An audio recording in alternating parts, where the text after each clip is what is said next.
Hi everyone, and welcome to another episode of Thrift Store Book Review. Today we have a book from my favorite genre of all time, fantasy. The book is called Eye of the Hunter, and it cost me only $1 at my local thrift store. Before we even go into talking about the book, let's talk about the artwork. Isn't it great? Like, in my opinion, it's one of the best covers I have on my bookshelf. Like, take a look at that. We have the cast of characters accurately depicted. There's danger with the enemies searching for them over in the right, clearly outnumbering them. And even on the back it's like, oh, you thought it was over? No, even more enemies. This only 1 century back here has that beckoning hand. And you know he's beckoning to the other soldiers, but at the same time, it's like, come on, jump into the book. Let's get into the adventure. Honestly, I could talk about this cover all day. I love it to death. I even searched front and back for the artist's name, but unfortunately there wasn't one.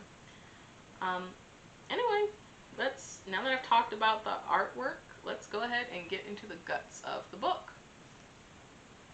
Now, Eye of the Hunter was written by Dennis McKiernan, who is no novice around a fantasy story. In fact, Mr. McKiernan is known primarily for his fantasy series, though he has written crime and horror novels as well. One of his best known pieces of work is the Iron Tower series, set in the fantastical world of Mythgar. While the Eye of the Hunter is not part of the Iron Tower trio, it is set in the realm of Mythgar and follows a cast of characters from different races. We have Gwili, Riatha, Farrell, Aravan, and Urus. Gwili and Farrell are more or less hobbits in this world, though they call themselves Buckarans. Riatha is an elf and so is Aravan. Ursus is our only human in the bunch, which is rare in fantasy, that different races should outnumber the humans, but it's something that I really like.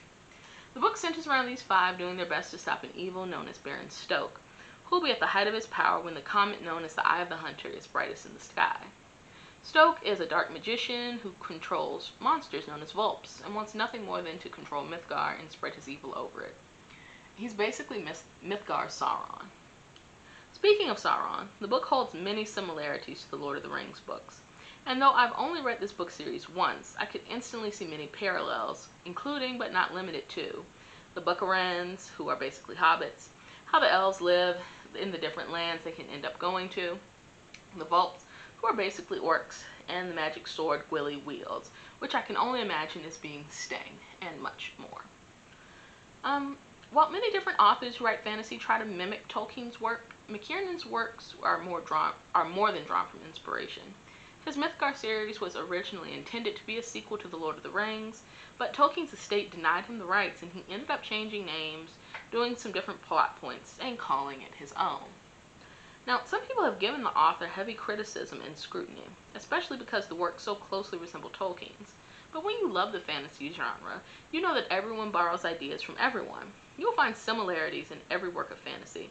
And if you don't believe me, I challenge you to find a fantasy book that doesn't have any trope or borrows ideas from another existing work. Heck, it doesn't even stop at books. Look at any fantasy video game or TV show and try to explain how different aspects haven't been borrowed. It's the same in most genres and most modes of media, even when it's not fantasy. Nobody's shaking their fist at Uncharted because Tomb Raider did the exploring, gun-toting history buff thing first, and so on in practically any genre you can think of. Furthermore, I don't think it's fair to criticize the Mythgar books to the point of calling them rip-offs. We don't call 50 Shades of Grey a rip-off from Twilight, excuse me, even though it's well known that the book series started off as a Twilight fanfiction. It was published because names, locations, and things like that were changed, but the subject matter did borrow heavily from Twilight. Now that I said my piece on that, I want to talk about the points of the book I don't like, and that's most of it. And I'm going to sound like I'm contradicting myself, but I promise I'm not. The book series tries so hard to be like Lord of the Rings that it's never given any space to be its own thing. You can even tell that the author tried to build a large, expansive, and detailed world like Middle-earth, but we barely get snapshots into it.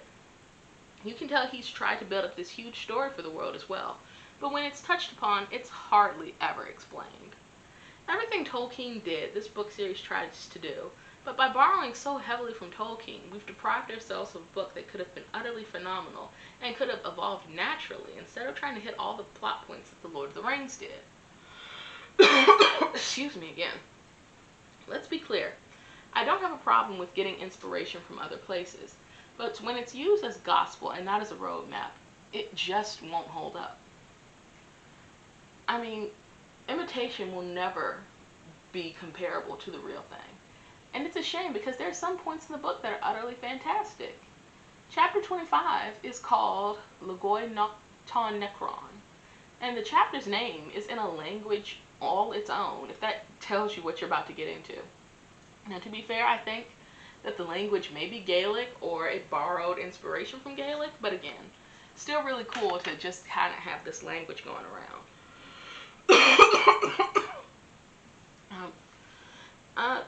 Basically, it's all about the villain in the book, Baron Stoke, who's doing some good old-fashioned necromancy, and the entire chapter is phenomenal.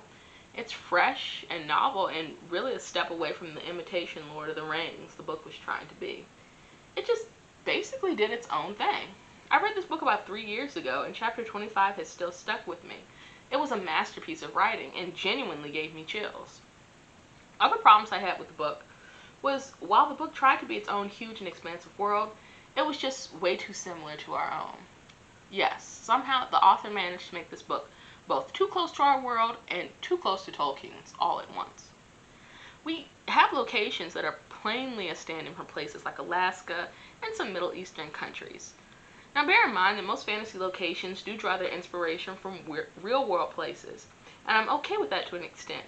I understand that creating a fresh and new biome that no one has ever seen before would just be far too difficult.